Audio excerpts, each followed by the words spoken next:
नमस्कार. तिळगुळ घ्या, गोड गोड बोला. संक्रांत म्हटली की तिळगुळाचे लाडू. दरवर्षी तिळगुळाचे लाडू मी आपला चिक्कीचा गूळ आणते आणि पाकातले करते. पण यंदा म्हटलं आपण बिनपाकाचे करूया. तीळ चांगले भाजून घेतले.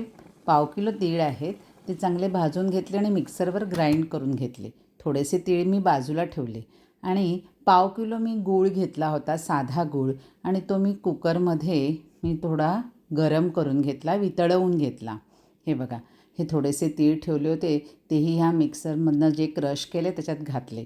आता ही एक वाटीभर साधारण 100 ग्रॅम असे शेंगदाणा, काजू, बदाम ह्याची पावडर होती. तीही भाजून केली होती. त्याच्यानंतर वेलचीची पूड टाकली आणि हा विरघळलेला गूळ टाकला आणि आता साजूक तूप टाकते त्याच्यामध्ये.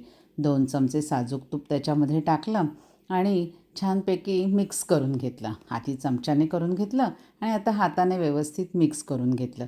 काही थोडे बहुत गुळाचे खडे राहिले असतील छोटे छोटे, तर ते पूर्णपणे मॅश करून घेतले. आता गॅसवर ठेवलेलं आहे.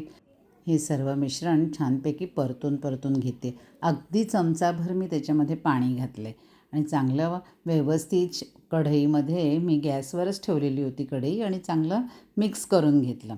ते चांगलं छान मिक्स झालेलं आहे आणि आता लाडू बघा अगदी पटापट वळले जात आहेत आणि काही गरम झालेले नाहीत. म्हणजे खूप अगदी आपल्या हाताला चटके बसावेत असं काही एवढं गरम नाही आहे ते. आणि छान लाडू वाळून तयार झालेले आहेत.